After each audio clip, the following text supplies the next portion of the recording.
Ya permití. Bárbaro, Aceptar. gracias. Acepto. Hola, Juanjo.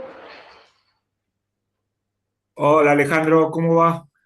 ¿Cómo va? ¿Cómo van todos? ¿Pudieron leer? ¿No pudieron leer? Vamos, hasta que se suma el resto de la gente, vamos a empezar a charlar. Sí, las lecturas son espectaculares. No llegué a terminar todo, pero y por confusión me metí en la unidad 2, así que bueno, voy un poquito adelantada. No hay problema, no hay problema. Lo importante es que puedan haber leído algo, eso está bueno. ¿Qué les pareció las lecturas? ¿Qué? Bueno, desde mi perspectiva, saben que yo soy marginal y periférica en lo que corresponde a, ¿no es cierto?, a los participantes de este seminario. Bueno, muy interesante. Esto me hace recordar a cuando te enseñan por allá en la secundaria que en la Edad Media nunca pasó nada, en la Edad Oscura, que en el Renacimiento se termina y empieza en la modernidad, ¿no es cierto? Y después te enterás que pasaron muchísimas cosas.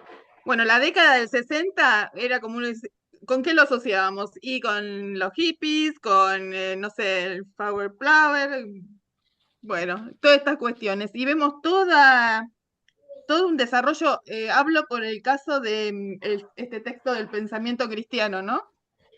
Em, Mm.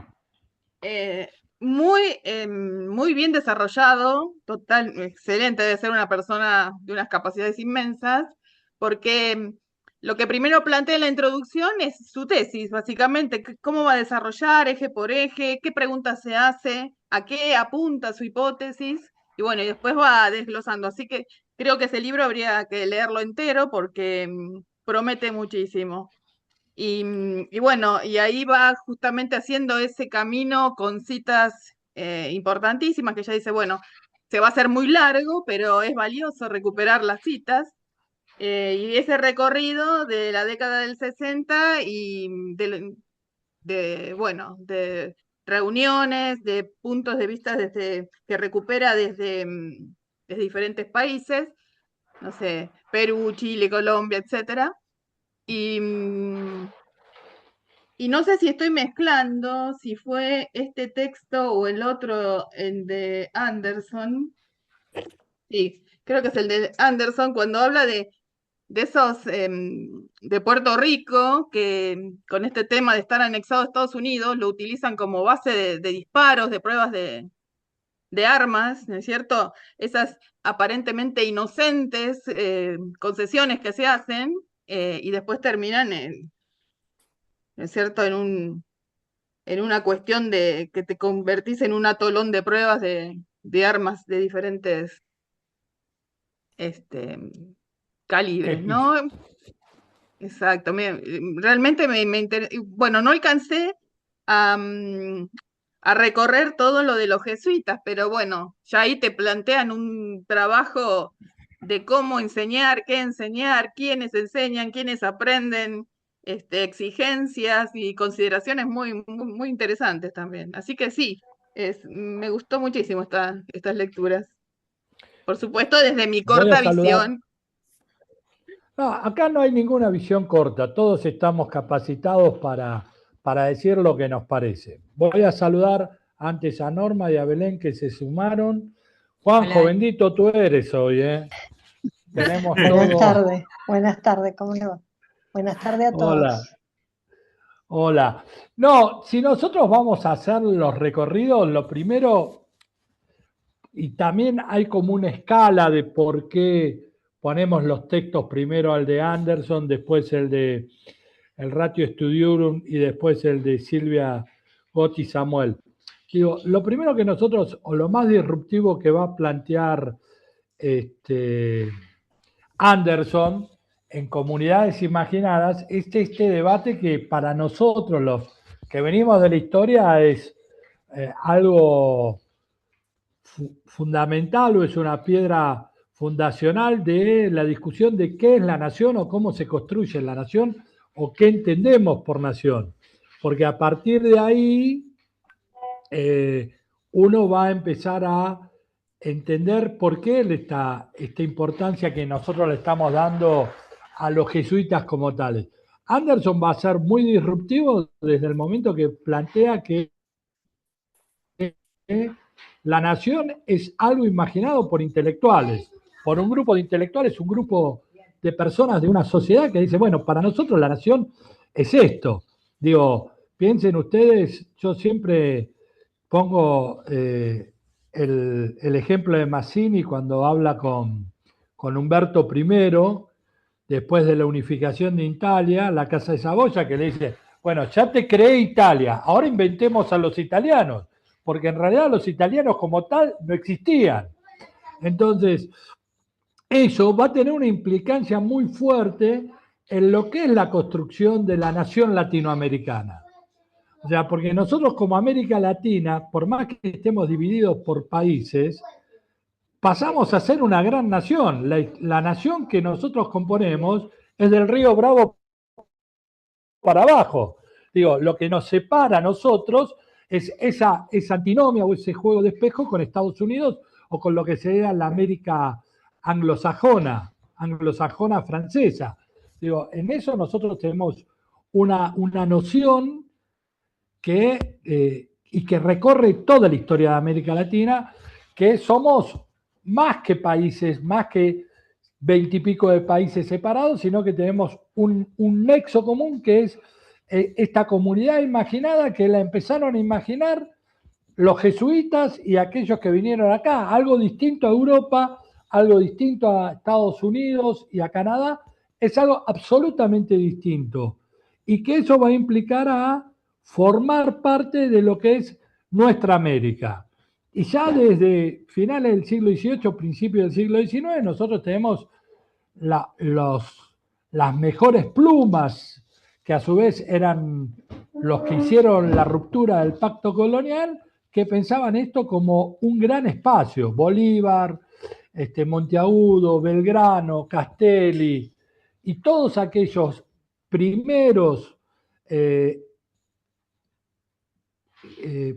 las primeras personas que pensaron en la capacidad de que América Latina podía ser un espacio abierto para los latinoamericanos y que se veían como americanos, surge de esa visión de que alguien construyó una nación que trasciende lo geográfico, que trasciende el lenguaje, que trasciende un montón de cosas y que la imaginaron. ¿Quiénes la imaginaron? Y la imaginaron las compañías religiosas que vinieron a América Latina y que plantearon una disociación con Europa. O sea, europeos no somos, ¿qué somos? Somos americanos. Y de hecho, la afiliación hasta bien entrado el siglo XIX es ser americano. Es una afiliación grande que es ser americano y después la afiliación del pago. Soy de acá, pero soy americano. Digo, y eso es lo que va a empezar a construir la identidad. Y eso me parece que es rupturista para lo que nosotros estamos viendo. Porque esa visión de ser americano recorre toda la historia de América Latina. Y eso también va a recorrer lo que es la formación de la teología de la liberación. Por eso es un poco la discusión, y no discusión, sino lo que planteábamos con Laura la semana pasada, si era tributario o no del Concilio Vaticano II. Digo, si nosotros tomamos esta idea, y de paso la saludo a Esteban, a Laura y a Bruno, que no los he saludado, digo, si uno plantea esta idea de una comunidad imaginada como una construcción de la nación, entonces nosotros vamos a ver que tiene cierta lógica el desarrollo de lo que estamos planteando. Y para ver esta comunidad imaginada, tenemos que caer sí o sí a los jesuitas que le dan el marco educativo y teórico de cómo construir esta nación. En el sentido de, al tener un programa, y por eso ponemos el Ratium Studiorum, al tener un programa unificador de pensar lo que es América, porque en realidad la compañía tiene un fuerte desarrollo en América y venir acá era tener escuela de indios, era tener escuela para criollos pobres, escuela para élite, pero todo eso va unificando un sentimiento. O sea, son los primeros que dicen, bueno, a esta gente no solo hay que cristianizarla, sino hay que educarla. y los educan de la misma manera que educan a los criollos o a los blancos. Digo, eso da una identidad que es lo que trasciende hasta el día de hoy, porque ¿qué es lo que nos hace a nosotros sentirnos americanos? Y cuando hablamos de americanos, hablamos de latinoamericanos. O sea, nosotros tenemos en nuestro inconsciente una clara división de lo que es una cosa y la otra. Y por más que se hayan apropiado del nombre del continente para Estados Unidos, para sí, nosotros hacemos esa diferencia y tomando esta cuestión, nosotros somos latinoamericanos, no nos hablen de América, toda una cuestión. Y eso se va conformando a través del tiempo. Y por eso articulamos estas tres lecturas. O sea, la articulación de las tres lecturas tienen esta lógica. Bueno, primero, lo disruptivo es pensar a la nación como algo construido por intelectuales, que tienen o no que ver con el Estado, con el poder. Digo, es una manera de ver a la sociedad. Digo, y esta visión de esta construcción de la nación es en oposición a Estados Unidos. Y es en oposición en forma permanente a Estados Unidos. Por eso el antiimperialismo latinoamericano es de derecha y es de izquierda. Rubén Darío era antiimperialista y era un tipo que admiraba a Estados Unidos, pero la admiraba para Estados Unidos, pero no para que intervenga en América Latina. Por algo, Maceo o por algo José Martí tiene la misma construcción. Y no podemos decir que eran tipos que eran marxistas, pero sí eran una concepción de una visión de que América o Latinoamérica es un espacio común, que no importan las divisiones y que cuando ese espacio común interactúe de una manera coordinada, se resolverían gran parte de los problemas que tiene la nación latinoamericana o nuestra América, como la llama José Martí. Y en esa visión yo creo que es fundamental lo que hace la Compañía de Jesús. Por eso también sé que es medio pesado leer el Ratio Studiorum, pero es lo que le va a dar la cohesión y lo que va a reafirmar lo que plantea Bolívar Echeverría en algún momento. Bueno, acá hay un mestizaje cultural que lo va a amalgamar como mestizaje cultural es la función de la Compañía de Jesús. Y se vuelve a discutir algo que es trascendente para la historia de América Latina. ¿Por qué esa visión tan negativa que la Ilustración tiene de la Compañía de Jesús y del catolicismo? Entonces, ¿por qué? Porque es disruptivo, porque no acepta la modernidad europea, no acepta la modernidad que plantea el capitalismo, esta modernidad que nosotros estamos viendo. Entonces construyen una alternativa de modernidad que choca con los intereses de Europa. Y eso se va a ver a lo largo de los 5 siglos que tiene en acción. No solo la Compañía de Jesús, los dominicos también tienen con de las casas un accionar importante, digo, los franciscanos tienen un accionar importante, digo, casi todas las órdenes religiosas que tienen cierta independencia, cierta autarquía de lo que es la mirada institucional de la Iglesia, lo que es el Papa. Y eso es lo que luego va a llevar a conflictos internos. Entonces, si nosotros vemos las tres lecturas, están articuladas de esa manera. Y hay algo que Benedict Anderson, porque el laburo de Benedict Anderson es un laburo muy interesante, para que lo entiendan cuando él lo plantea.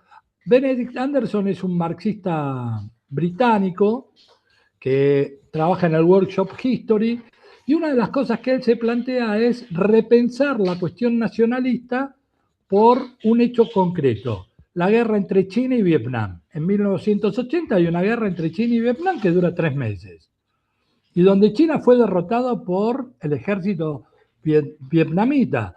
Entonces él, con toda su bagaje de teoría marxista, dice, bueno, no era que la nación no existía, no es que no había nada, que cuando los países sean todos socialistas iba a dejar de haber guerra. Bueno, es la única guerra entre países socialistas que tenemos recuerdos. Digo, no hay una guerra entre países socialistas. Entonces el tipo ahí empieza a desandar lo que es la cuestión de la nacionalidad. Porque el socialismo real, hasta los 70, los 80, desde una estructura muy encorsetada y lineal, toman los primeros escritos de Marx sobre la nación y sobre todo los escritos de Engels sobre la nación cuando discute la nación polaca, la nacionalidad, cómo se construye la nación polaca. Y dejan de lado los últimos escritos de Marx, donde Marx habla de la nacionalidad o de la construcción de esta idea de nación, cuando deja de tomar como ejemplo a Polonia y pasa a tomar el ejemplo de Irlanda. Entonces dice, la construcción de la nación irlandesa va a ser el antagonismo a la inglesa, va a tomar la fe católica como un acto de rebeldía y va a haber ahí una tensión permanente en ser irlandés o no. Que eso después, si ustedes ven, se traslada a los inmigrantes, tanto italianos como irlandeses en Estados Unidos, donde la tensión religiosa y el pertenecer al catolicismo los hace una diferencia y marca una ruptura en la construcción de esa nacionalidad. Y no solo eso, sino que les cuesta mucho conseguir trabajo, todo porque, digo, Estados Unidos desde mitad del siglo XIX, con el nuevo despertar religioso, donde las sectas pentecostales son las que cogobiernan Estados Unidos, y para mí a partir de ahí uno puede decir, y esto es un disparate que yo siempre digo, pero que hasta ahora poca gente me lo pudo refutar, que Estados Unidos se compone como una teocracia republicana, deja de ser un sistema democrático como tal, y es una teocracia republicana donde los intereses de las sectas pentecostales, neopentecostales, van a tener una marcada injerencia en lo que es la cuestión política de Estados Unidos. Y no pertenecer a eso es quedar afuera.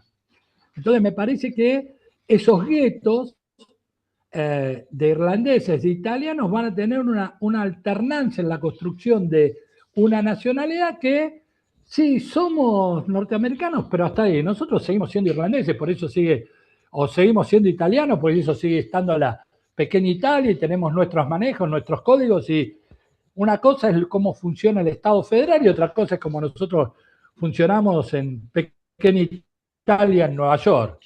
Nuestras reglas, nuestras condiciones.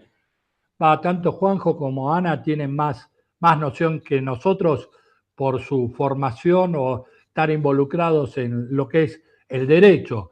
Digo, pero eso es un contraste permanente.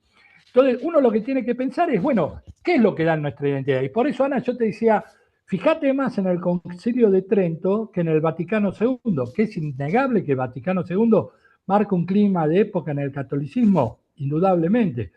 Pero lo que va a marcar a fuego esta construcción de América Latina y esta identidad de por qué somos latinoamericanos es más el Concilio de Trento y lo que implica el Concilio de Trento en esta idea que tiene la Compañía de Jesús de refundar el cristianismo, en esa visión que el Papa los acusa de maniqueo, de decir, bueno, está todo bien, pero el componente teológico de que el bien ya superó al mal con el sacrificio de Jesús, etcétera, etcétera, no es tan así. El bien y el mal viven en un conflicto permanente y que no se va a resolver si no se actúa de forma determinada. Entonces, y la acusación más fuerte que hace Molina a todos es que Lutero y todo el protestantismo es un movimiento rupturista no religioso, sino más bien político, de apuntalar el desarrollo de la modernidad capitalista y romper con la solidaridad que implica la Eclesia católica. No sé si hasta ahora voy bien, voy mal, ¿qué opinan? Los escucho ustedes un poco, si leyeron, si están de acuerdo o no, discutamos. Saben que me encanta discutir. Dale, Juanjo, habla. No, Dale. a ver, me parece, como vos decís, Alejandro, que digamos, ese aporte de Anderson, que luego también va a tener influencia y justamente Hobsbawm también va a hablar de esa invención de la tradición, ¿no? De cómo se va construyendo esa idea de la construcción de un Estado-nación, ¿no? Y esto uno como vos lo planteás, en América Latina está muy presente, ¿no? Y en lo que vos marcabas recién, justamente la llegada de Lutero y a posteriori del Calvino, digamos, en el sentido de que justamente lo que le va a hacer al capitalismo es que no va a haber sanción moral hacia la usura, digamos, justamente necesitaba una teología que justificara la usura, que bueno, después en Weber lo va a trabajar en la ética protestante, ¿no? En ese sentido, me parece que vos lo marcás bien y recuperando esto de que vos decías de esa de esa calificación que vos haces acerca de los Estados Unidos como una teocracia, digamos, uno ve claramente desde la irrupción de la elección del 79, de 1979 de Reagan en adelante, digamos, de la candidatura de Reagan en adelante, digamos, cómo la coalición republicana de las iglesias pentecostales se convierten en la fuerza mayoritaria, van ganando cada vez más espacio, en algún momento contra el Tea Party, pero van ganando más espacio hasta quedarse con toda la estructura del Partido Republicano. Esteban, no saludé a Bruno y a Gabriel. Buenos días, buenas tardes. Dale, Esteban. Bueno, sí, mi pregunta, por un lado una pregunta y después un comentario. ¿Hasta qué punto influye en la generación de las repúblicas americanas esa formación jesuítica que de manera se da inmediatamente después de la expulsión de los jesuitas en territorio americano? Los Borbones los retiran. Y después me llama mucho la atención que en un párrafo Benedict Anderson destaca el liberalismo de las clases dirigentes americanas, señala el esclavismo de los que hacen la independencia de Estados Unidos, Thomas Jefferson, y me llama mucho la atención, le atribuye a Bolívar una frase que es... tras la sublevación de Toussaint de Louverture en Haití, él dice que es 1000 veces peor una rebelión negra que una invasión española. Me llamó mucho la atención eso. Lo que pasa es que, a ver, planteándolo en Bolívar, vos tenés dos Bolívares que uno puede leer. El Bolívar del principio del siglo XIX y el Bolívar de la Carta de Jamaica, donde él, a partir de 1816, después de haber perdido la República Boba en Venezuela, él tiene otra visión sobre lo que es la esclavitud. Bolívar es un personaje bastante peculiar y que ahí sí se pueden ver dos momentos determinantes. Yo creo que para entender a Bolívar hay que leer dos escritos de Bolívar donde él marca la ruptura. Por un lado, Guerra, muerte a los canarios, donde ahí sí él marca en forma definitiva la no reconciliación con España. ¿Por qué guerra, muerte a los canarios? Porque en Venezuela había muchos inmigrantes españoles de las Canarias, entonces él plantea ahí aquellos canarios que se sumen a la revolución serán tratados como americanos, y aquellos americanos que niegan la revolución, sobre todo el que pensando Bolívar cuando está Boves al mando de los llaneros, que se está del lado de la monarquía, van a sufrir el mismo destrato o guerra a muerte que tienen los canarios que resistan eso. Entonces, ahí vos tenés un marco que te va a hablar de que Bolívar tiene esto. Y lo otro que vos planteás, que el liberalismo, la clase dominante o las élites americanas eran liberales, por más que haya mucho conflicto entre liberales y conservadores, eran liberales en términos económicos. Y es real, pero eso no quita que uno de los mayores propagandistas de la guerra de la Triple Alianza, como Sarmiento, invoque a la guerra diciendo hay que exterminar a la última república jesuita que queda en América Latina. Estamos hablando de 1864, digo, ese marco de pensar a los jesuitas como algo disonante en una realidad, porque también uno tiene que pensar, la guerra de la Triple Alianza, ¿qué es? Realmente una guerra impulsada por Gran Bretaña, como plantea la historiografía tradicional, o es una guerra de 3 países gobernados por terratenientes que fundan un Estado patrimonial que existe hasta el día de hoy, donde la balanza de ese funcionamiento del Estado es el Senado, donde los acuerdos de las élites regionales acuerdan con el poder federal y ahí se cocina todo. Y todos los gobiernos democráticos, desde esa concepción de un Estado patrimonial, lo siguen padeciendo. Lo padeció Irigoyen, lo padecieron todas las democracias, o donde los partidos políticos a nivel nacional tienen un marco de referencia de cómo actuar, y en el Senado entran los acuerdos entre los poderes regionales y el poder federal que desdibujan lo que es la función de la democracia tal como nosotros la conocemos. Entonces, yo no tengo duda de que América Latina, o lo que es la guerra de la Triple Alianza, son 3 estados donde los hacendados toman al Estado como una cuestión patrimonial. El Estado es mío, porque fueron los que en esta transición del Estado colonial al Estado-nación moderno son los que pudieron ejercer el monopolio del poder, ellos, y de la violencia. Ellos controlaron sus tierras a fuerza de poder y de violencia coercitiva. Digo, pensar en el sudeste de la provincia de Buenos Aires, nuestra región, fue obtenida con acuerdos en la primera expedición al desierto que hace Rosas, y si uno ve los catastros de ese momento, las tierras están más o menos, o sea, en el 1830, 35, en esa época vinieron los Pereira y la Ola, los Alzogaray, toda esta parte se repartió en ese momento. Entonces, no veo contradicción, al contrario. O sea, que la élite sea liberal.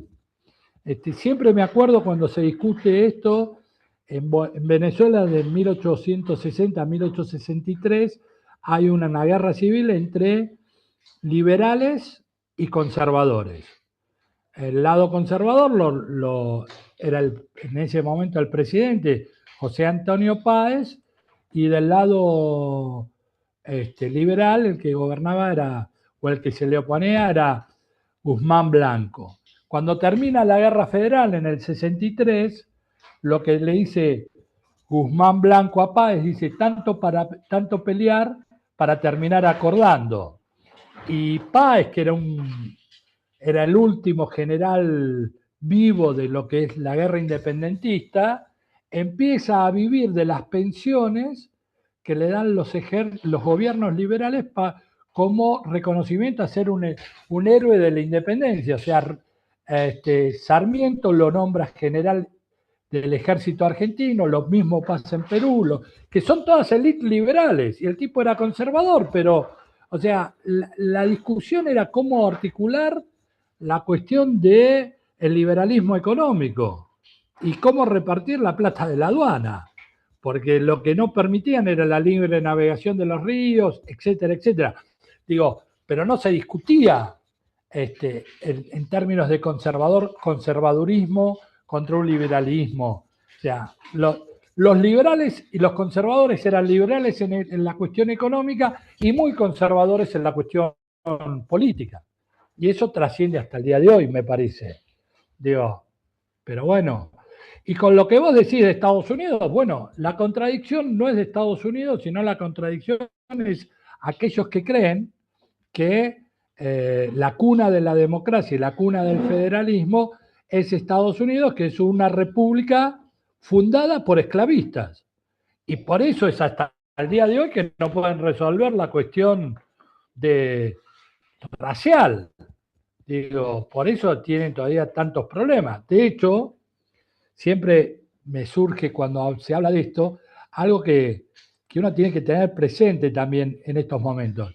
El cementerio de Arlington, que es donde entierran a todos los héroes de las distintas guerras, esa era la finca, la propiedad de Washington. La nieta de Washington se casa con Lee, con el general Lee.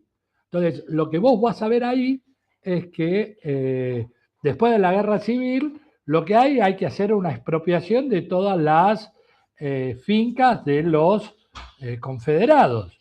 Pero ¿cómo le vas a...? Estaba a nombre de Lee, la que era la casa de el padre de Estados Unidos. Entonces digo, ¿cómo vamos a expropiar a la familia de Washington su propia finca, su propia...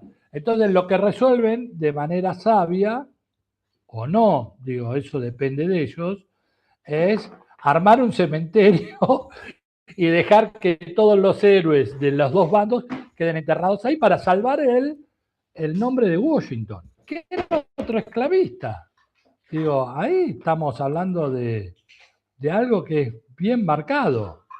Así que no, yo no creo que haya tanta diferencia en lo que uno le parece. Pero bueno, es una apreciación.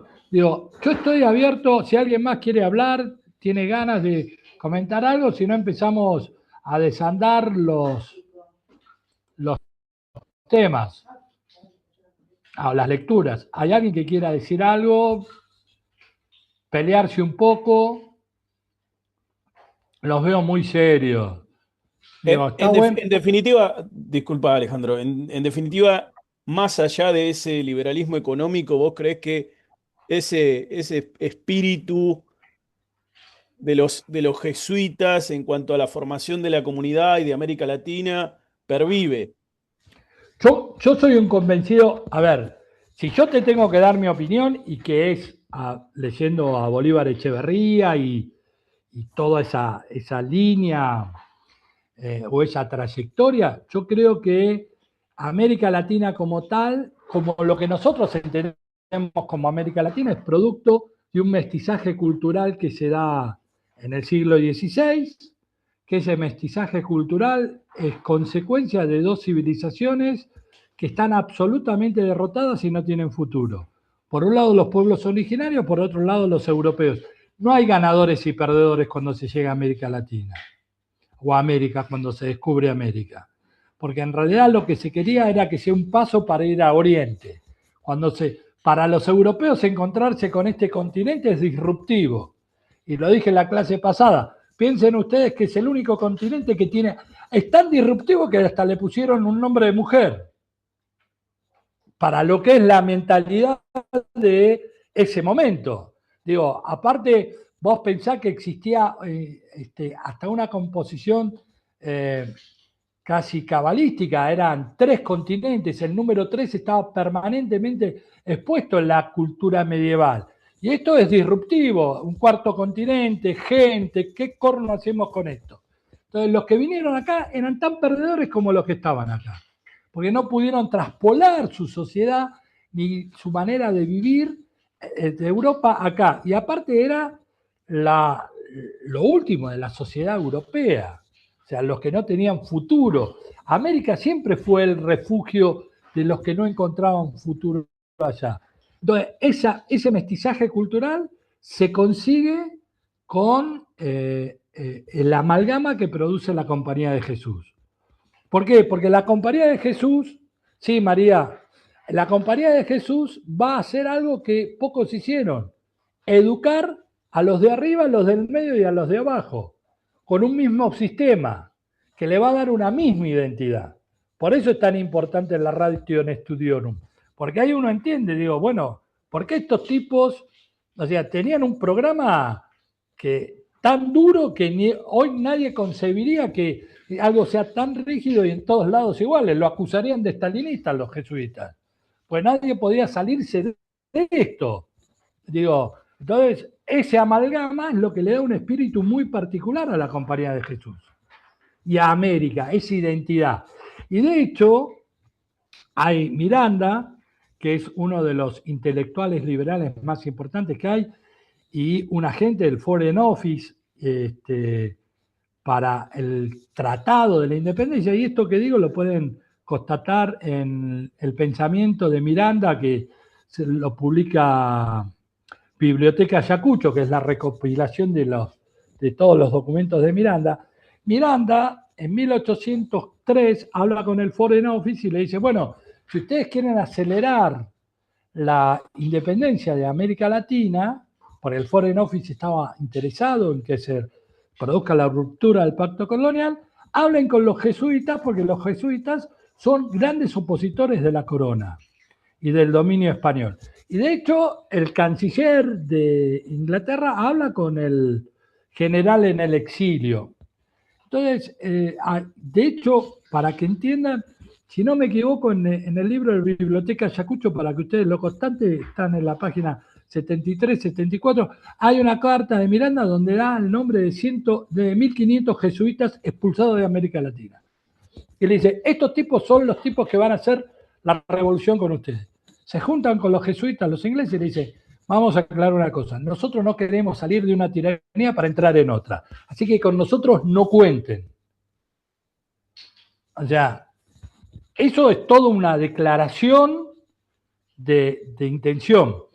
Va María y va Ana. Sí, que vos decís que América Latina es el mestizaje de dos grupos perdedores, pero hubo un genocidio de pueblos originarios. O sea, no sé si están en igualdad de condiciones la población que estaba acá y la población que viene de Europa, aunque sean los perdedores.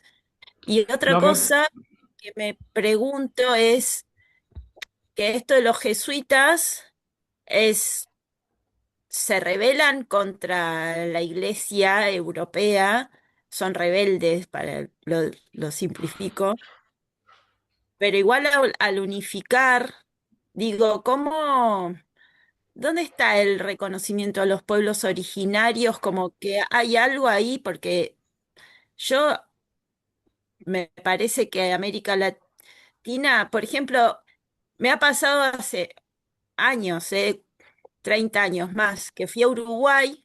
Yo me crié en Formosa y me crié en el oeste, en donde había huichís. Ahora vivo en Río Negro, donde hay mucha población mapuche.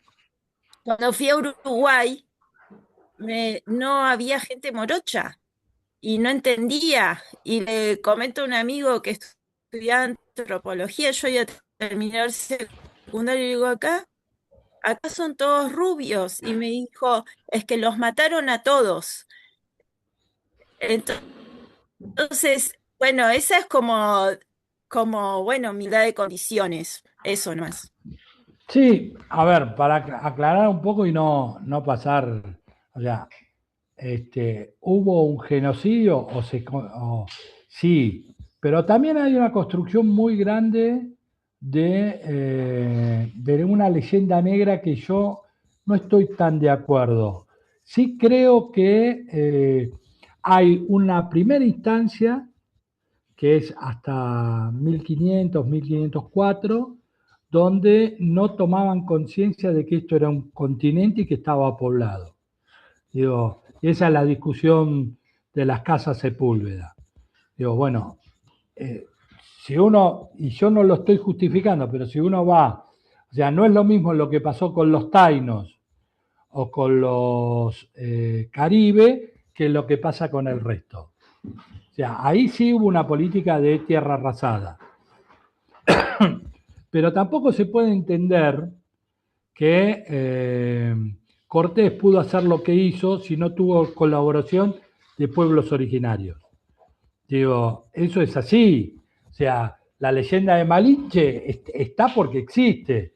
Digo, lo que pasa es que con los europeos, no solo con los españoles, con los europeos vinieron enfermedades que acá no existían. Gripe, sífilis, viruela, digo, un montón de componentes que acá no estaba, al estar aislado, no tuvieron ese desarrollo. Por lo tanto, yo no creo tanto personalmente, yo no creo tanto en una política de exterminio del español y del el portugués para con los pueblos originarios. Eso yo no lo creo. Pero digo, la historia es una manera de entenderlo. Y lo otro es... Sí. Yo, perdón que te interrumpa. Soy muy mala en historia, pero cursé una historia social donde, no me acuerdo el autor porque fue hace un montón, donde esta cosa de Cortés en esta ciudad, que la verdad no me acuerdo nada, pero sí, ahí describía cómo, más allá de que haya habido aliados de los pueblos originarios, que la lucha era a traición a espaldas, que no eran cuerpo a cuerpo de frente. Como esa imagen a mí me quedó como una lucha desigual, que no era enfrentarse cuerpo a cuerpo, sino atacar de espaldas. Me No, quedó, sí, y creo que era una lectura académica muy buena, pero ni me acuerdo quién era, pero me quedó esa imagen tan marcada. no, seguro. Seguro. Lo que pasa es que vos también tenés ahí una interpretación de, o sea, hay una realidad más allá de el impacto y la desestructuración que tiene la llegada del europeo. Vos lo que vas a ver es que se estructura la cosmovisión de los pueblos originarios. O sea, no son derrotados por los españoles, son derrotados por la modernidad capitalista.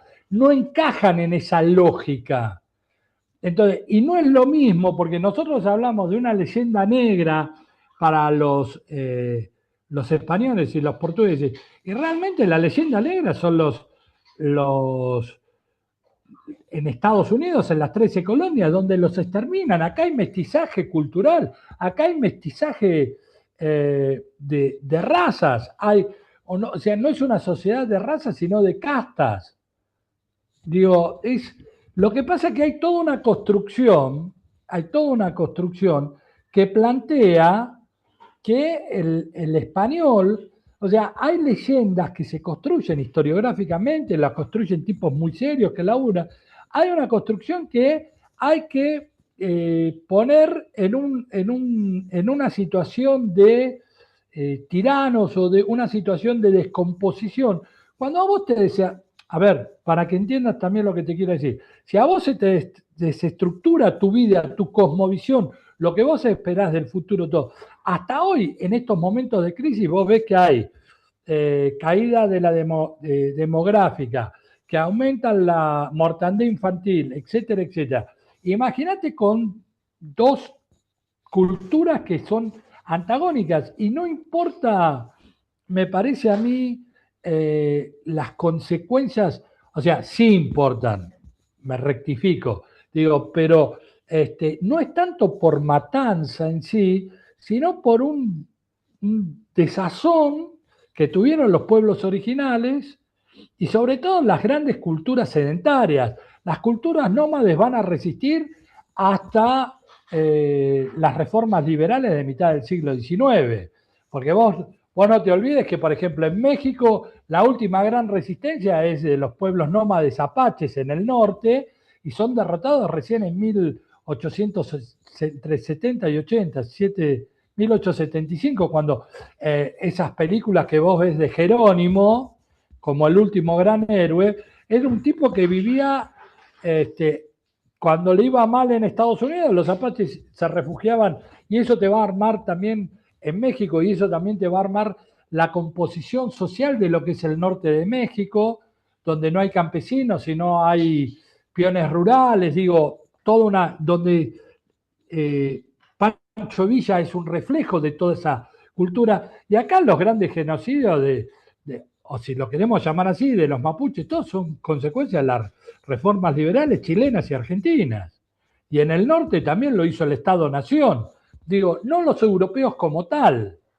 Digo, tiene que ver con una lógica de política. Sí hay una concentración en los grandes centros urbanos. Y aparte, hay algo que contradice para mí toda esa visión, es que los europeos necesitaban mano de obra. O sea, porque eran pocos los europeos. Si esto tenía que funcionar en términos económicos, tenían que tener mano de obra. Y la esclavitud como tal, los pueblos africanos, traer esclavos, era carísimo. Era carísimo, no todos lo podían. Pero eso, que cuando me decís que necesita mano de obra, por eso digo, no están en igualdad de condiciones. Eso es lo que Pero, digo. pero hay mano de obra también de criollos pobres. Digo, por ejemplo, uno habla de la mita, ¿no? Del mitallo que era. El mitallo era un arreglo que tenía el curaca con el dueño de la mina. Digo, el curaca pagaba los salarios, el dueño de la mina le pagaba al curaca y el curaca se quedaba con la plata y tenía que mandar al mitallo con alimento, ropa para trabajar. Pero era mano de obra moderna, digo, había un pacto de un salario y había mitallos independientes que se liberaban de la comunidad y se ofrecían. Era una manera, no, pero es plantear que hoy todos aquellos que laburamos no estamos en igualdad de condiciones, y no estamos, tenemos que laburar. Hay el que tiene el dinero y el que labura, no importa la cuestión racial, digo, es una cuestión de fuerza de trabajo, dueño de los medios de producción y aquel que vende la fuerza de trabajo, esa es la lógica. Lo que sí, algunos españoles se quedaron con los medios de producción, pero esos medios de producción repercutía tanto para el blanco como para el mulato, para el mestizo o para el criollo pobre. Pero son formas de verlo. O sea, yo no creo tanto en las leyendas negras. O sea, porque que eso creo que distorsiona la realidad. Sol, un segundito que antes estaba Laura, ¿puede ser?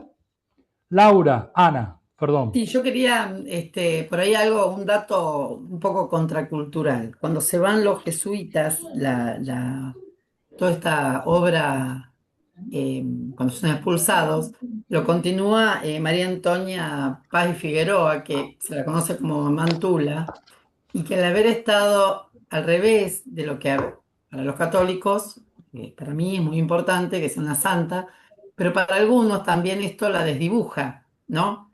Porque no se le ve el aspecto político que hizo esta mujer, santiaguesta, vivía en Santiago del Estero, que fue muy contrarrevolucionario, porque en realidad ella fue un poco en contra, no en contra de la revolución en cuanto a las libertades, sino con los actores que trabajaba, porque ella iba como sacando de algunos lugares a los indios, a los negros, y solamente se ve la parte o se la vende como la espiritualidad nada más. Y fue un trabajo político contracultural del momento, ¿no? Obvio. Era una mujer, es laica, no era una monja, nada. Por ahí la figura que conocemos ahora tiene un velo, qué sé yo, pero es una figura importante para la espiritualidad jesuita y para continuar la obra fuera de cualquier estructura que habían hecho los jesuitas también, porque ella no ¿Seguro? tenía estructura. No, seguro. Aparte, hay algo que para también entender un poco el rol que le dan los jesuitas a las mujeres, no solo esencialmente en lo que son las misiones, tiene que ver que son los primeros en conformar todo un halo alrededor de María, las que rescatan a María del ostracismo, de lo que o del rol que se le había dado en la teología en la Edad Media, es la Compañía de Jesús la que trae a María al centro de la escena como una cuestión de construcción importante dentro de lo que es el rol de la mujer en la sociedad, que no es algo simplemente decorativo, sino que tiene un rol activo. Bueno, digo, Bueno, si uno tiene... tuvo que llegar un jesuita para que se conociera la Bergoglio, no la descubre, era conocida ya por mucho, pero fue como que la puso Por eso, porque públicamente. ellos construyen mucho con lo que es la mujer como un rol activo dentro de la sociedad. Entonces, digo, eso también es algo que uno podría decir, bueno, estos tipos estaban tan avanzados y eran tan disruptivos para la época que la mujer empezó a tener un rol activo. Y si uno se pone a pensar, y uno avanzando en esto, es la Compañía de Jesús, o donde se forma este primer grupo de revolucionarios, es en el Colegio Montserrat y es en la Universidad de Córdoba, donde va Castelli, donde va Francia, digo, todos estos tipos que son disruptivos al principio. Piensen ustedes que Gaspar Francia dice, sí, sí, está todo de acuerdo, nos independizamos de España, pero yo no quiero ser colonia de Buenos Aires. Entonces, digo, y es el que le salva, se los dije el jueves pasado, la campaña de Belgrano al Paraguay, por la relación que tenía con Castelli, con Juan José Castelli, que eran primos, entonces, y era amigo por haber estudiado en el mismo lugar y abrevar en las mismas ideas, porque son ideas, circulación de ideas de época que tiene la Compañía de Jesús. Entonces, y que esa obra no cayó en manos de los dominicos en casi todo América Latina, sino cayó en manos de los franciscanos. Y eso le abrió como un margen a poder continuar con eso, porque dentro de las órdenes religiosas, sobre todo los dominicos, aunque Gutiérrez es dominico, digo, tienen una posición de mucho más elitista y es una de las órdenes más cercanas al papado en su historia. De hecho, son los dominicos los que van a dar todo el armazón teórico para lo que es el juicio de Dios o la Inquisición. Viene de ese lado. Entonces tenían un conflicto muy abierto con la Compañía de Jesús y con los franciscanos. Pero digo, eso es parte de la historia que no vamos a entrar porque uno no toma posición con respecto a la interna de la iglesia, que como toda institución tiene sus vertientes, tiene sus cuestiones. Digo, uno lo que tiene que pensar es, en función de América Latina y lo que es América Latina, cómo se construye este mestizaje cultural. Y sin el amalgama de la Compañía de Jesús no hubiese existido, eso estoy convencido. Sol. Gracias. ¿Se me escucha ahí? Sí. Yo quería comentar algo sobre lo que había dicho María. Yo creo que ella está haciendo referencia a que no se encontraban en igualdad de condiciones, ¿no? A la hora de combatir, pero también creo que el profe ya lo asume por la misma imposición del sistema capitalista, ¿no? Que presupone la desigualdad de condiciones entre ambos bandos, pero que igualmente son ambos perdedores porque ninguno, bueno, en realidad no sé si las comunidades originarias tenían algún objetivo en cuanto a esto, pero el objetivo de los colonizadores sí se vio truncado. Entonces yo creo que va por ese lado de por qué los considera los dos perdedores. Y el mestizaje sí es fundamental para entender tanto lo que venimos a estudiar acá como los textos de Bolívar Echeverría y el etos barroco, ¿no? Es fundamental, es parte constitutiva de la identidad. Entonces, también, por ejemplo, lo que quería decir es que la esclavitud en 1813 es abolida acá. Así que nosotros no tuvimos ese problema como tiene esta otra sociedad capitalista yanqui. No, bueno, vamos a hacer una salvedad, esto es un vicio histórico. Lo que queda abolida es con la Constitución. Digo, en 1813 está la libertad de vientre, que tampoco está en libertad, porque como los dueños de los padres esclavos mantenían a los chicos hasta determinada edad, después ellos lo tenían que compensar con trabajo. Era un trabajador compulsivo.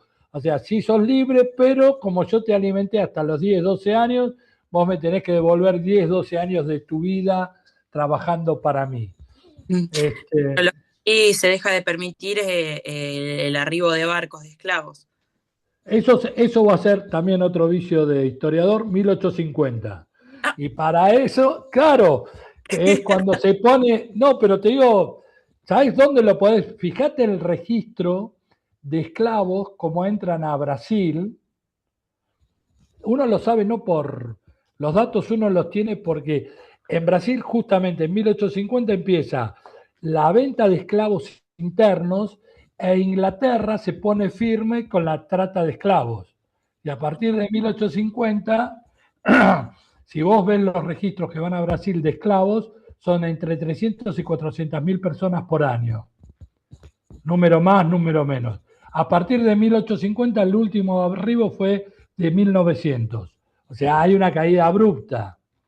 Y, ¿por qué deja? Porque la Marina inglesa, por primera vez, aunque parezca mentira, cuando agarra a barcos negreros, que así se llaman, los hundían. Entonces, antes que le hundan el barco, tiraban a los esclavos al mar con los grilletes, todo. Entonces, muchos esclavos murieron en el viaje de África a América. Son prácticas que se impuso, pero el quiebre es 1850, y también eso te explica por qué tanto Cuba como Brasil, una adopta una forma imperial, Brasil, para seguir teniendo mano de obra esclava, y otra no se independiza como Cuba. Ah, Porque si no, no puede haber republicanismo. O sea, es sencillo. Digo, toda América Latina se independiza, y menos Cuba, Puerto Rico. ¿Por qué? Porque seguían teniendo esclavos. O sea, lo que garantizaba el funcionamiento de la mano de obra esclava no era una república, sino un imperio o una monarquía. Pero son vicios de historiador. qué privilegio escucharlo, la verdad.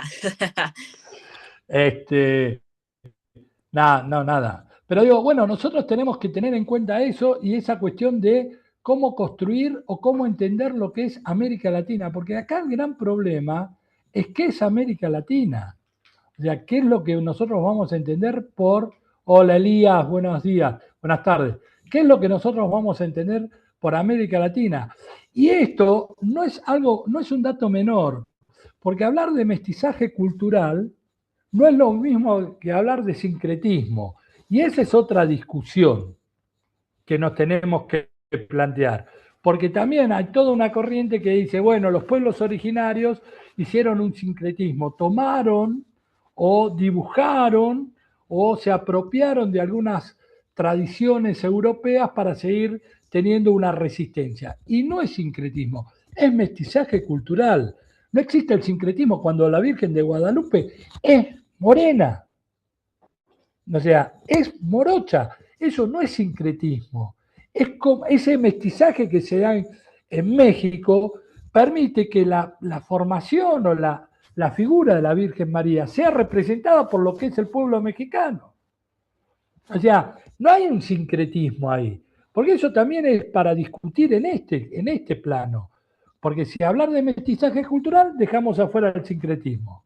Entonces, son visiones que muchas veces son antagónicas a lo que nosotros estamos viendo. Digo, yo creo que durante mucho tiempo esto se explicó como dos líneas conductivas que eran antagónicas. Una es darle una centralidad al europeo y a la cultura europea y a la modernidad que tuvo la cultura europea y que era lo necesario.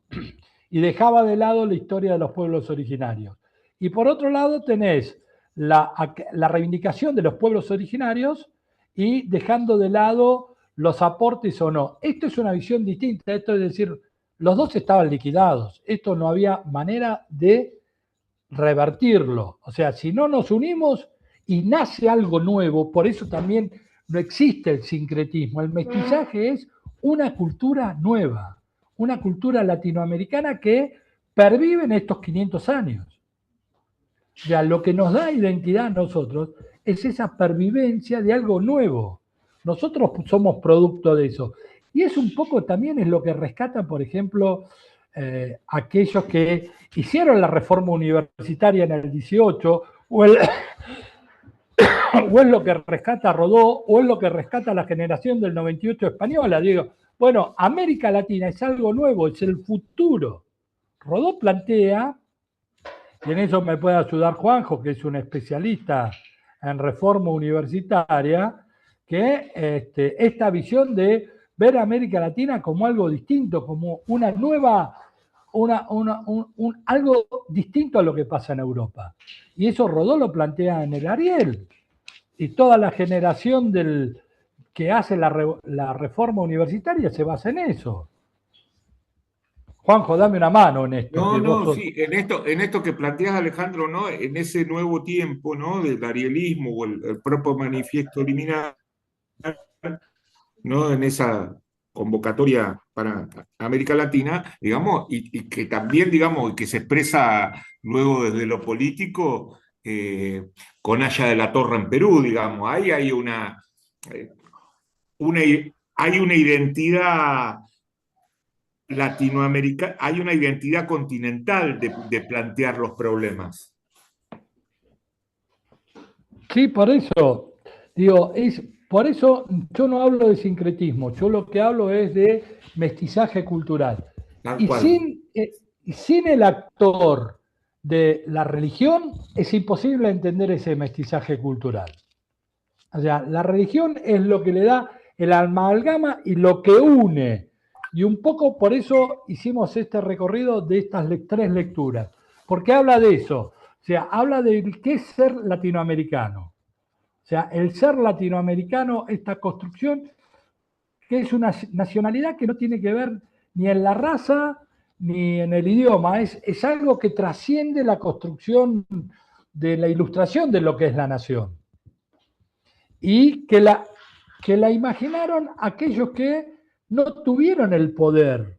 Son unos intelectuales que estuvieron dando vueltas y dijeron, bueno, América Latina es esto y perdura en estos 500 años.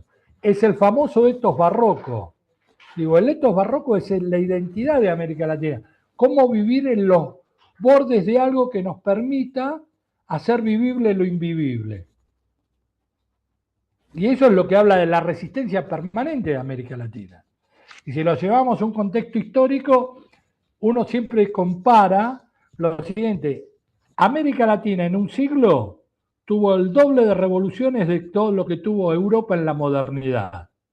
O sea, Europa uno puede decir, la gloriosa revolución, 1688, la revolución francesa. Después, la Comuna de París, ¿la dejamos o no? Depende cómo la veamos. Y después la revolución bolchevique. 3 revoluciones en 300 años, más o menos. América Latina, la independencia de Cuba es una revolución que culmina en el 59. La revolución mexicana, la revolución boliviana, la revolución cubana, la revolución nicaragüense, la revolución chavista, 6, el doble. En un siglo. Entonces, eso tiene que ver con algo constitutivo de América Latina. Y eso es lo que muchos historiadores o muchos cientistas sociales no entienden cuando se acercan a América Latina.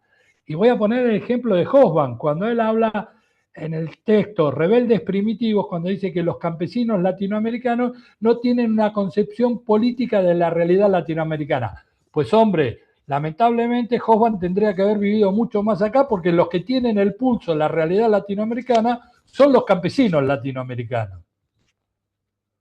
Que siguen, o sea, que nunca se corrieron de su línea en lo que es la cuestión de sus reclamos. Pero bueno, son posiciones. Digo, por eso esto está bueno discutirlo. Digo, uno lo que tiende es a que ustedes discutan y tomen sus posiciones y argumenten y yo creo que en algún punto lo que uno plantea es algo bastante disruptivo para lo que se ve generalmente en este tipo de seminarios de historia, todo. Digo, uno ya no es un actor y yo no me meto en la cuestión de fe. Digo, estamos analizando sujetos políticos y sociales. Cuando puedas, alguna bibliografía, porque a mí me partió la cabeza el tema del Concilio de Trento. Porque estudié un montón yo este tema, pero nunca lo vi desde ese punto de vista. y me interesa por ahí estudiarlo. Así que sí, cuando tengas un Ah, ratito de tiempo, sí, te lo busco. En realidad, gracias. la manera que yo tuve de acercarme al Concilio de Trento, yo te voy a decir mi recorrido, fue a través de Molina y los primeros jesuitas. Y eso te van abriendo el camino para Trento.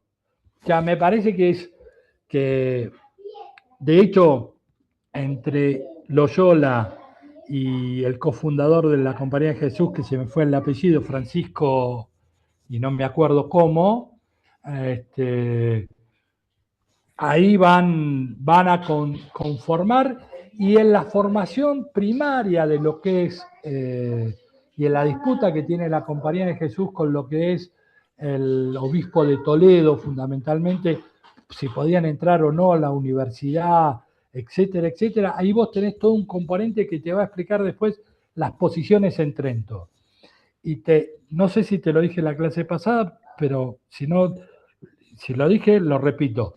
Vos pensás lo disruptivo que fue este Molinas, que es llega a conducir la Compañía de Jesús siendo hijo de converso.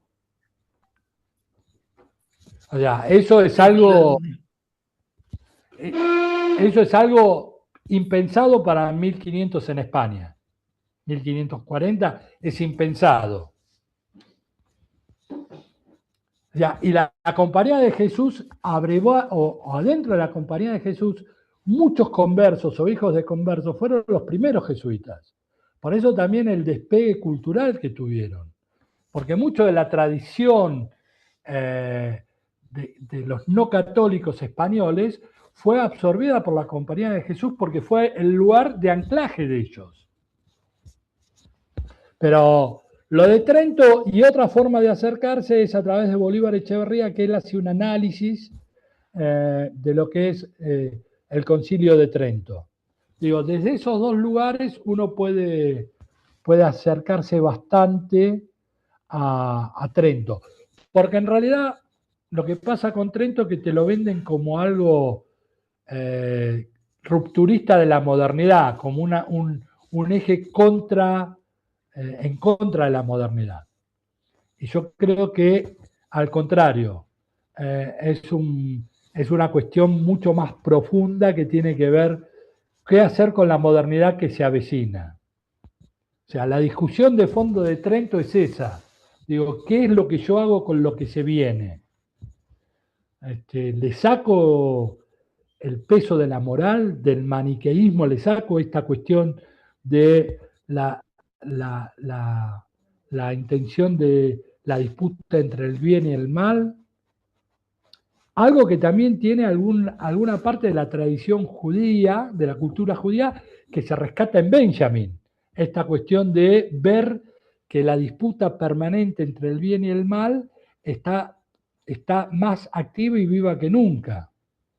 Pero voy a buscarte, pero yo te digo cómo empecé a hacer ese recorrido.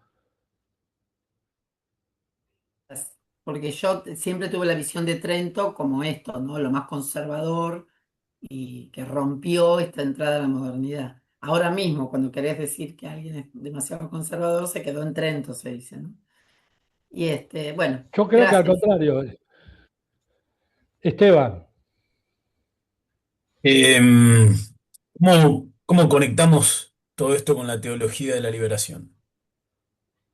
esa es la pregunta.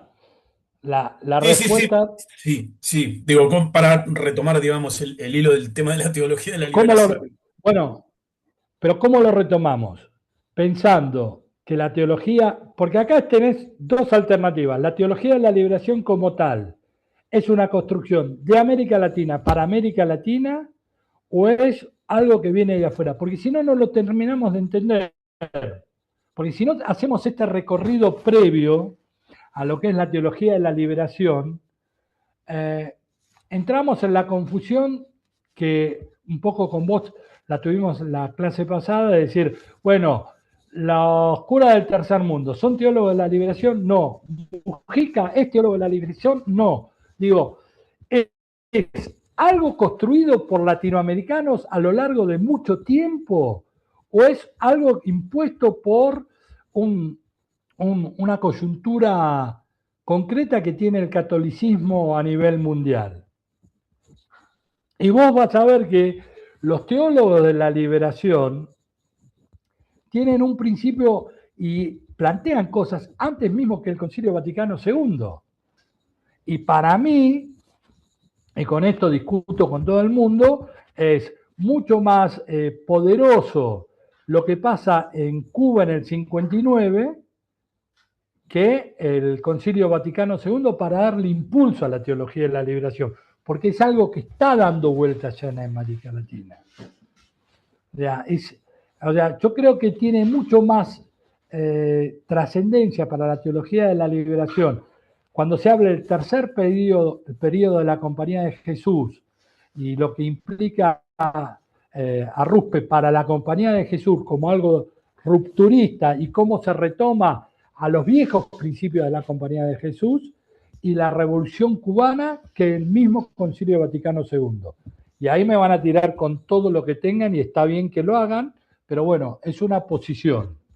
Digo, por eso te tenés que remontar a Trento. María, Pero ¿querías decir bueno, algo? pero en la misma formación de Fidel Castro, ¿no había ahí también una cuestión de los colegios jesuíticos? Yo les dije, hay un libro, el anterior a Sanata, a Lauren Sanata, que habla de Fidel Castro, el último rey católico. Eso lo escribió en el 2021, planteando que Fidel actúa como, y aparte el tipo te cuenta, dice, yo no podía creer que él vive en Roma, bajaba a un bar que atendían una mujer cubana. Y vivía ahí y todo, pero mandaba plata a Cuba, hablaba bien de Fidel, todo. Entonces dice, yo no puedo creer que esta mujer, que la pasa mal en Cuba, venga a Italia, vive en Italia, y todavía siga defendiendo a la revolución y a Fidel. Entonces él empieza a bucear y dice, bueno, lo que pasa es que Fidel es un prototipo de la educación y la formación jesuita, y que maneja Cuba como un rey medieval católico que tiene a todos por una cuestión de una construcción mítica de lo que es la razón cubana, cuando el tipo deja de lado, por ejemplo, que la formación o la comunidad imaginada por Martí, Maceo, todo, es una comunidad o es una nación que es mucho más progresista que toda Europa o todo Occidente, porque discute con el darwinismo social. O sea, la nacionalidad cubana es un antagonismo entre la expansión norteamericana sobre Cuba y Cuba como una reacción. Digo, es un juego de espejo. Por eso Martí dice, yo conozco el monstruo porque vive en su central. El tipo vivió 5 años en Nueva York.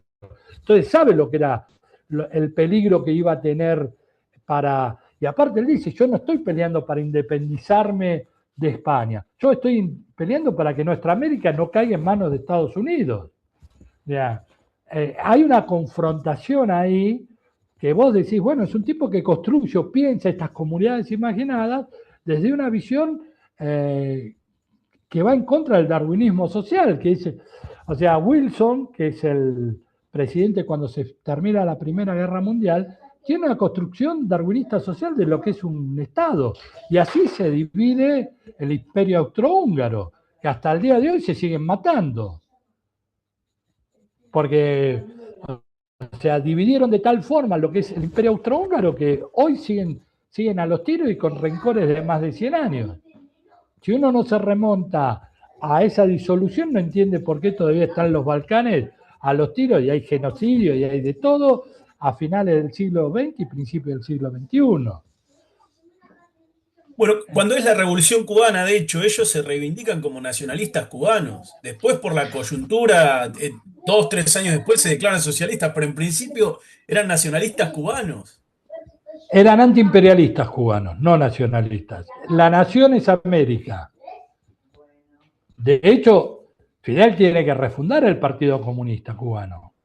El Partido Comunista Cubano dio ministros al primer gobierno de Fulgencio Batista.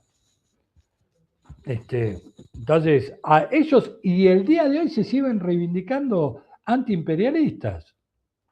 Digo, si no tendríamos que analizar que todos los cubanos tienen un problema bastante particular, que son personas que les gusta vivir mal, son personas que tienen cierto grado de esquizofrenia porque son felices viviendo mal y en realidad los tipos lo que no quieren es volver a estar bajo el imperio de Estados Unidos, el imperio en términos de las definiciones de Estados Unidos.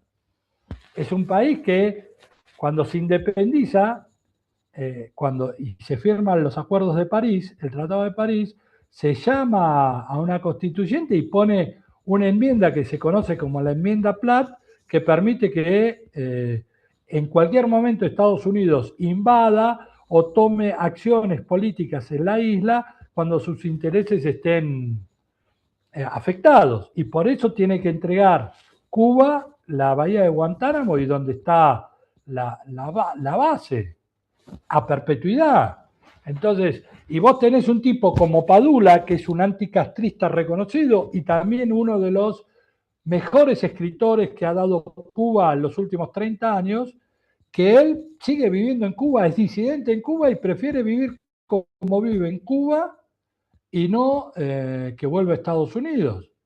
Porque también uno cuando habla de Cuba tenés que pensar cuál es el verdadero nervio de Cuba, si el oriente o la zona de Varadero y La Habana.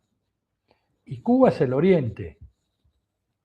O sea, Martí, Fidel, el Che, están todos en el oriente. Entonces, por eso estamos haciendo este recorrido, Esteban. Digo, bueno, porque ustedes tienen que empezar a pensar, porque la próxima clase ya empezamos a hablar de la teología de la liberación. Bueno, ustedes son los que tienen que decir o decidir en su formación o en este recorrido a dónde vamos a poner. O sea, la historia es multicausal. Ya estoy. La historia es multicausal. Pero digo, ¿dónde vos vas a poner el epicentro? Si es una tradición, una construcción netamente latinoamericana, que no se escapa a esta visión de un estadio de modernidad de toda la iglesia, que le facilitó las cosas indudablemente, como otro papa, como Juan Pablo II, la persigue abiertamente y es uno de los momentos más oscuros de la teología de la liberación, porque hay castigo, hay silencio, hay expulsión de curas, de teólogos, y por otro lado tenés la visión de que no, esto es un reflejo de lo que es Europa. Paso a Sol y después paso a Antonella. Dale, Sol, te escucho. Yo quería consultar, ¿qué papel tiene en la construcción de la teología de la liberación la teoría de la dependencia? La teoría de la dependencia y la teología de la liberación nacen en un mismo momento y tiene que ver con un clima de época que para mí es la Revolución Cubana. O sea, es el optimismo porque también nos pasa que la década del 60 para nosotros es confusa en el sentido que lo que ocurre en América Latina lo asociamos directamente con lo que pasa en Europa. Y yo creo que hay una gran diferencia. Europa está marcada por el pesimismo, o sea, tanto Europa como Estados Unidos tienen una visión pesimista del futuro, porque están al alcance de cualquier loco que apriete un botón y explote media Europa o media Estados Unidos, y donde se van a romper esencialmente el mito del progreso indefinido que te plantea la modernidad, que es donde se va a cambiar la matriz de los trabajos eternos, o sea, esta cuestión de que vos entrabas a trabajar en un lado y te jubilabas 50 años después o 30 años después con un reloj enchapado en oro que te decían gracias por haber servido a este lugar y haberte explotado tan bien durante 30 años. Digo, eso se va a romper y va a entrar en una lógica pesimista. América Latina tiene las mismas cuestiones, o sea, una ruptura generacional pensándola. Es la segunda ruptura generacional que se da en América Latina. La primera es en la década del 20, la otra es en la década del 60, donde hay una explosión de lo que sería la literatura latinoamericana, el latinoamericanismo, las películas, etcétera, etcétera, la música latinoamericana, pero eso está todo bajo el influjo de la posibilidad de que el cambio era posible, o sea, la esperanza, el optimismo que te brindaba Cuba. Más allá de lo que uno piense de Cuba, digo, pongámonos en lo que es la década del 60. Digo, yo siempre me acuerdo, Brizola, y aquellos que tenemos algunos años en la redemocratización de Brasil en el 85, y fue electo gobernador de Río de Janeiro, entró por una centroizquierda moderada al gobierno. Brizola en el 62 rompe con Getúlio João Goulart porque decía que estaba entregando al país por haber firmado los acuerdos de la Alianza para el Progreso. O sea, estos mismos tipos se corrieron, o tenés Fernando Enrique Cardoso, que es uno de los autores de la teología de la liberación, y en los 90 es presidente neoliberal, es uno de los que va a aplicar, no con ese discurso neoliberal que puede ser Fujimori o Menem en Argentina, Fujimori en Brasil, en Perú, perdón, pero aplica políticas neoliberales y es uno de los tipos que hizo la teología de la teoría de la dependencia. Entonces, vos fijate cómo cambian los actores en lo que pensaban en los 60 y lo que se pensaba en los 80, en los 90, esos mismos actores.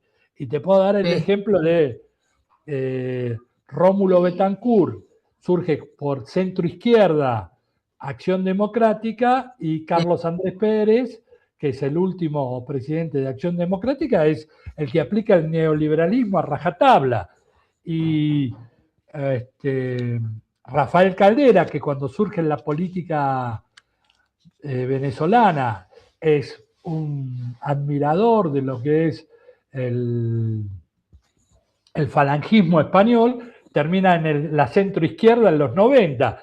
Digo, como hay una mutación y un corrimiento de algunos actores, pero que todo esto va al influjo de lo que para mí es la Revolución Cubana como algo desestructurante de la realidad social latinoamericana. Es el segundo gran momento intelectual, creativo de América Latina. Antonella.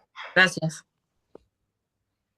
No, que justo me acordé de un texto que a mí me sirvió quizás para entender la vinculación entre la Compañía de Jesús y la Teología de la Liberación, leído junto con Bolívar Echeverría, que es el de Tarcauch, que siempre queda como en bibliografía optativa, nunca lo llegamos a ver en el seminario, por lo menos en el de grado, que quizás les puede servir para eso. A mí me sirvió un montón, por lo menos, porque me costaba también hacer la relación, venía como con una idea muy general de la Compañía de Jesús y tenía también como en la cabeza esto de que era un proyecto conservador. Entonces, ese texto a mí me sirvió mucho. No me acuerdo bien el nombre, pero es el que estaba en el seminario de grado. Ahora piensen que en la unidad 2 vamos a leer Dussel, teólogo de la liberación, Bolívar Echeverría, defensor de la modernidad alternativa. Vamos a leer a Lowy en Guerra de Dioses, donde va a plantear algunas cuestiones interesantísimas. Vamos a leer a Mariatti, y vamos a, y la cuestión de, vamos a entrar en este concepto que va a también marcar no solo la historia de América Latina, sino la historia de la cultura católica, esta cuestión de utopismo por un lado, o sea, el futuro por un lado, pero también esta cuestión milenarista de que va a plantear un antagonismo permanente entre el pesimismo que explica el mesianismo, el milenarismo, el mesianismo como algo que tira para abajo, que dice, bueno, y por eso a veces rescatamos tanto a Benjamin y esas cuestiones, con esta visión utópica, o sea, el mesianismo y el utopismo como una parte constitutiva de la teología de la liberación, que está todo mal, pero que el futuro es algo maravilloso. Y ahí se vuelve a unir lo que es la revolución y la teología de la liberación, porque un revolucionario, un teólogo de la liberación, parten de lo mismo, hablan de una esperanza de algo que no conocen y que hay que construir. O sea, nadie sabe lo que es la revolución triunfante y nadie sabe lo que va a pasar con nosotros después de hacer todo el recorrido en nuestra vida. Digo, pensamos o se piensan que se puede tener una cuestión de una proyección más allá de lo que es la vida terrenal, pero nadie sabe. Entonces, esa utopía de creer que las dos cosas, o sea, ¿qué es la revolución? A mí me preguntan, no tengo ni idea. Y lo dice Dussel. ¿Cómo es un Estado cuando triunfe la revolución o cuando triunfe la nueva modernidad? ¿Cómo va a ser esa realidad? No sé, hay que construirla, hay que pensarla, hay que dejar de lado algunas cuestiones. Lo mismo pasa con esta discusión, ¿qué pasa después de que terminamos? Algunos dicen en este plano, digo, nada. Es la misma utopía de algo que no sabemos para dónde va. Belén. Sí, Alex, ¿cómo va? Tengo una pregunta, porque vos habías planteado esto de que la teología había estado más impulsada por la Revolución Cubana que por el Vaticano, por el Concilio Vaticano II. A mí me hiciste acordar una parte del texto de Silva Gotay que planteaba que en este contexto de crisis de los años 60, los cristianos y los teólogos asumen una nueva comprensión del cristianismo y ahí hay una transformación teórica de la teología. ¿A esto es lo que vos vinculás o te preguntás si está vinculado a que uno desconoce el éxito de una revolución, que era desconocido, parece, o lo hacen conocido los cubanos? ¿O a qué va esa transformación teórica de la teología? ¿O me adelanto a la clase que viene? No, a mí me parece que lo que tiene la teología de la liberación, y eso me parece que es el componente más disonante, que no hay soluciones dentro de la modernidad. O sea, y en eso se parece a lo que planteaba Sol, de unir con la teoría de la dependencia. No le podés pedir respuestas y soluciones a los que te condenan a la dependencia o los que te condenan a la pobreza. Digo, lo que te plantea la teología de la liberación es que no importa el modelo que vayas, pero digo, la respuesta no está en humanizar lo que no tiene alma. Digo, el capitalismo, la modernidad capitalista no va a dar soluciones a esto. Y esa es la aproximación que empiezan a tener desde la teoría algunos teólogos de la liberación. ¿Por qué? Porque lo que plantea Marx es que el capitalismo funciona con una escasez artificial. Y mientras esa escasez artificial haga funcionar a la modernidad capitalista, todo va a seguir igual. Ahora, los teólogos de la liberación lo que van a decir, bueno, dentro de este esquema no hay solución.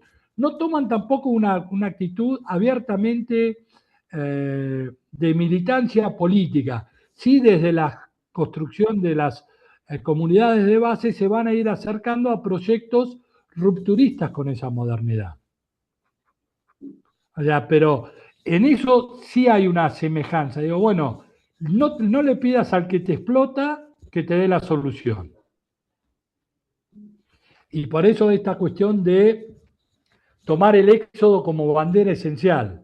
O sea, el éxodo pensado como un texto que habla de la liberación de los pobres sobre los ricos, del esclavo sobre el amo.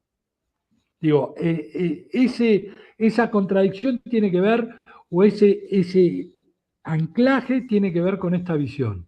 No hay solución a los que te condenan, que es en la misma base que tiene Gunderfarán, Cardoso y Teutonio dos Santos. O sea, cuando ellos plantean que la dependencia es la otra cara de la modernidad, del bienestar, la otra cara de la moneda. Digo, para que ellos estén bien, otros tienen que estar mal.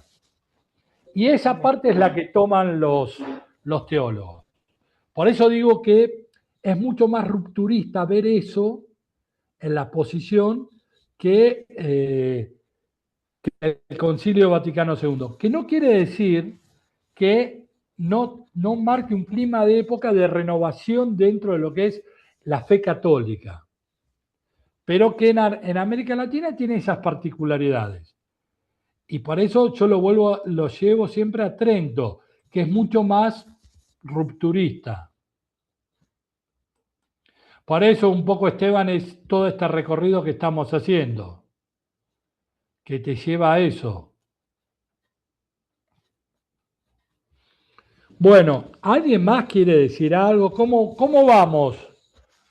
Los apabullé, los aturdí, no me creen, me parece que está muy bien, discutan, eso está bueno, lean si pueden, que eso les va a permitir discutir con más fundamentos, y escucho opiniones. Y lo que tienen estas clases que me parece que son muy intensas, ¿no? Muy de golpe, que saturo, porque le veo ya algunas caras como diciendo, cállate un poco la boca, ya está, no me digas nada más porque ¿cómo salgo de esto? Así que nada, o sea, que Ana Laura haya redescubierto el Concilio de Trento es todo un hallazgo para todos. Así Sí, sí, que, y lo del molinismo también es un giro eso de 180 grados, te rompe la cabeza. Es lo mismo que dijo Ana Laura. bueno, Y también cómo para mí me va sorprendiendo cómo hay una hilación y como que tengo intriga de hacia dónde estamos yendo, pero como que empiezo a ver cómo vas enlazando los textos. El de Silva Gotay me sirvió mucho para ver cómo esos distintos posicionamientos de la iglesia, esto que era que no se puede modificar nada, que el que nació pobre va a seguir pobre, y después cómo se va cambiando la forma de pensar las cosas, de verlas, si tienen historicidad o no. Eh, yo estoy muy falta de entrenamiento de este ejercicio de leer y pensar, pero muy entusiasmada. Como subir una montaña a muy mí me difícil, parece, muy, muy grato. aquellos que me conocen de dar clase, todo, dicen que soy muy lisérgico, que vas a ver en las clases subidas y bajadas permanentes. Nada, yo creo que a mí lo que me gusta, y sobre todo en los seminarios, es la posibilidad de escuchar. O sea, yo tengo una posición tomada, pero yo escucho y esos son disparadores que a mí me hacen repensar las cosas. Las repienso y hay veces me voy a contradecir o voy a decir, estaba equivocado, hay veces reafirmo, pero digo, y vuelvo a lo que siempre les planteo a mis alumnos. Conmigo lo único que les puedo garantizar, no sé si sirve o no, pero es una visión extremadamente latinoamericana. O sea, por eso también no soy muy amigo de lo que te decía hoy, de las leyendas negras, porque nosotros somos producto de eso. No hay leyendas negras que nos formaron a nosotros. Nunca Entonces, es la primera vez que escucho la expresión leyenda negra, así que voy a ver de qué se trata, porque, por ejemplo, no lo sabía. Y otra cosa, Alejandro, es porque encontrarme ayer me encontré con un artículo del diario que habla de las nuevas formas de religiosidad. No lo leí, ¿no? Y con una reflexión de Zizek, de Slavoj Zizek, que me pareció brillante. Me encantaría leérsela, si me permiten, porque esto de estar cursando el sí, seminario y poder pensar las cosas que nos encontramos en el cotidiano o en las redes sociales. ¿Se los puedo leer? Es brillante él sí, por hablándolo. supuesto. Él dice, ¿qué muere en la cruz para mí? No un mensajero de Dios. No es que Dios esté allá arriba, mande a su hijo y diga, vaya, lo siento chicos, lo habéis arruinado, quizás en 1000 años mande otro Mesías. Como dice Hegel, lo que muere en la cruz es el Dios del más allá de sí mismo. Es precisamente Dios como ese poder trascendente que de alguna manera mueve los hilos en secreto.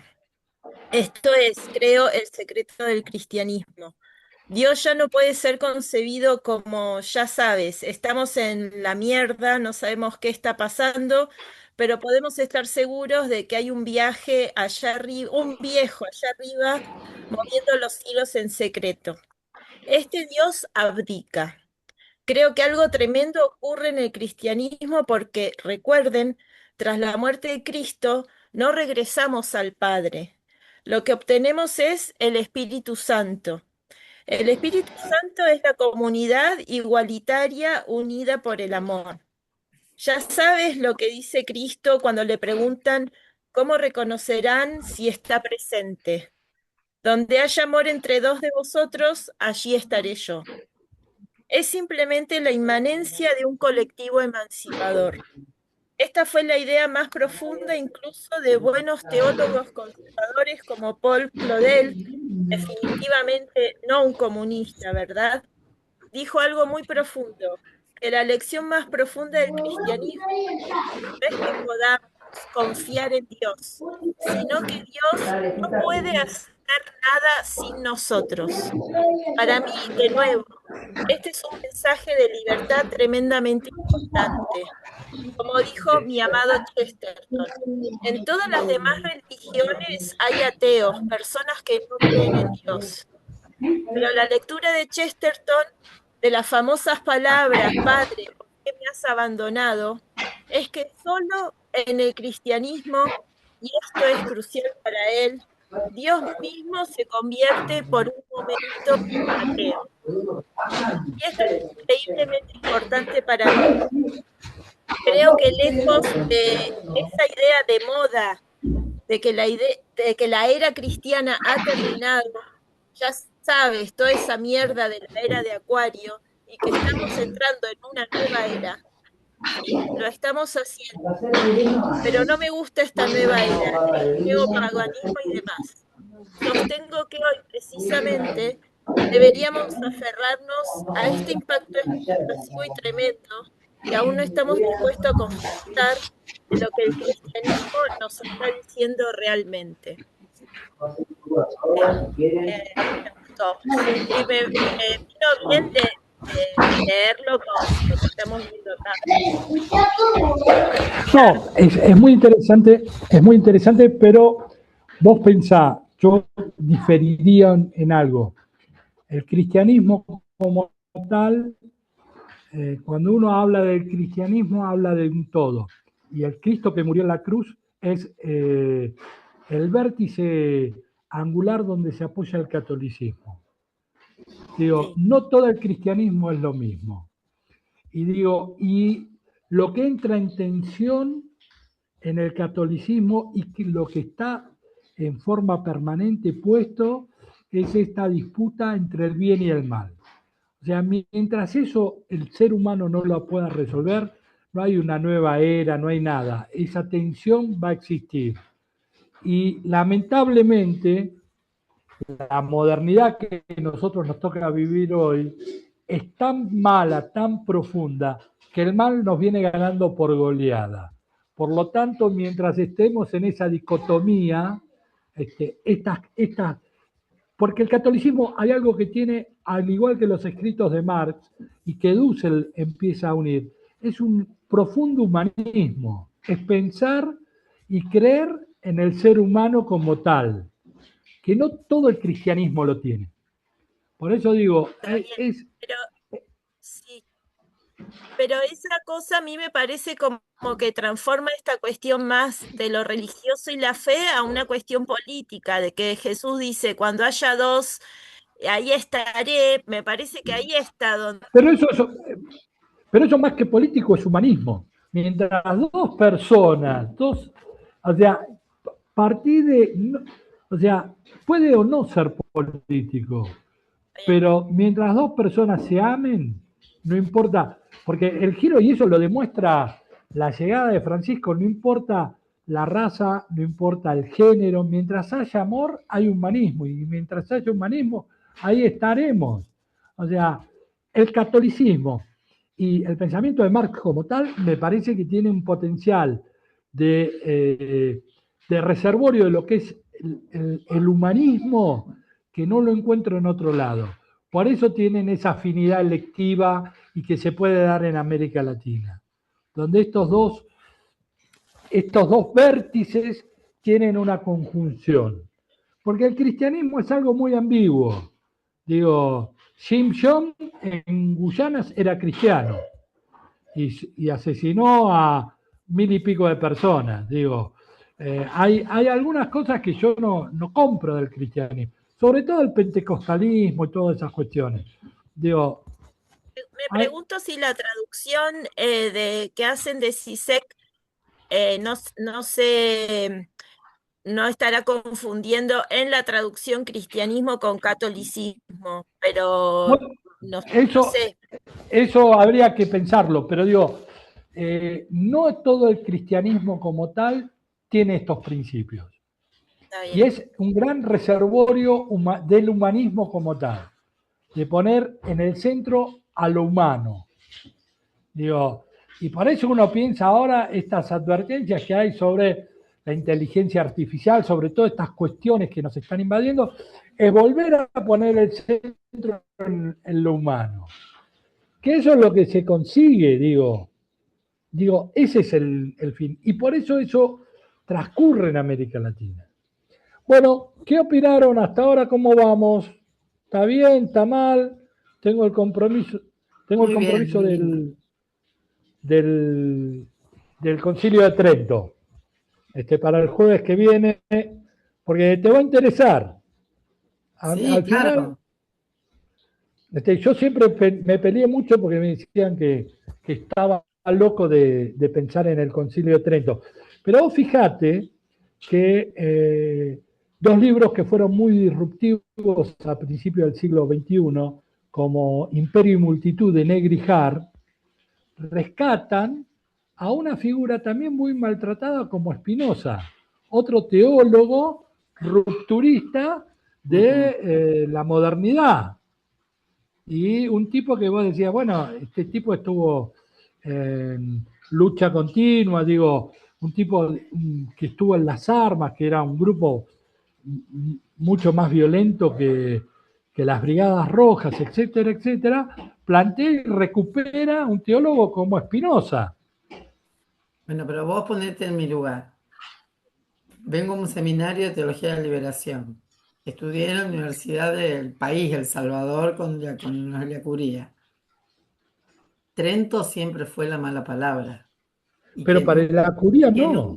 Sí, para la facultad y para esta maestría fue terrible. Escuchar esto para mí es disruptivo y está muy bueno, todo lo que sea contracultural. Rubén Gris decía que si miramos el cristianismo desde un punto de vista, no desde la fe, sino desde la historia, es mucho más rico. Podemos encontrar más cosas. Entonces, bueno, a mí la fe no tengo que discutirla con nadie, pero y aparte la historia, yo no la discuto. Por eso, la historia me encantó esto, de verdad. Quiero ir por ahí. Bueno, hay un texto que ahora de Bolívar Echeverría que es, después te lo voy a dar, que hace una reivindicación absoluta de la Compañía de Jesús y de Trento en particular. Me encantó. No lo puedo creer, pero bueno, buenísimo. Bueno, si les parece, jóvenes, nos vemos el jueves que viene con las lecturas son varias. Si quieren, organícense y digan, bueno, yo leo esta, yo leo... Pero lo rico es que podamos, aunque sea uno lea algo, para hacer un disparador en la discusión. ¿No? Unidad 2. Bien. Sí, repito lo que viene. Dussel, que les va a gustar. Sí. Bolívar Echeverría, Bolívar Echeverría, dos, uno es la reelaboración del mito cristiano y el otro es el materialismo de Marx, porque ahí en esos dos textos él va a unir las dos cosas. Lobo y Guerra de Dioses, la primera parte, y sobre todo las tesis sobre el concepto de historia de Walter Benjamin, donde vamos a ver esa cuestión de el mesianismo y la utopía como marcada en este devenir y que los teólogos de la liberación van a rescatar. José Carlos Mariátegui y Lowy, que habla sobre José Carlos Mariátegui y la utopía. Piensen, Mariátegui que utiliza también un concepto muy católico, la utopía como tal. Digo, piensen en esa cuestión y en el mito, en esta recreación de pensar la realidad latinoamericana desde ese lugar. Y nadie puede decir que Mariátegui era un conservador, digo, pero ¿cómo se juega con esas cuestiones?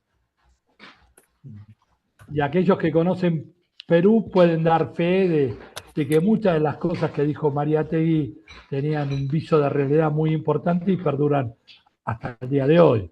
Si no vemos las últimas elecciones y lo fragmentado que es la realidad peruana.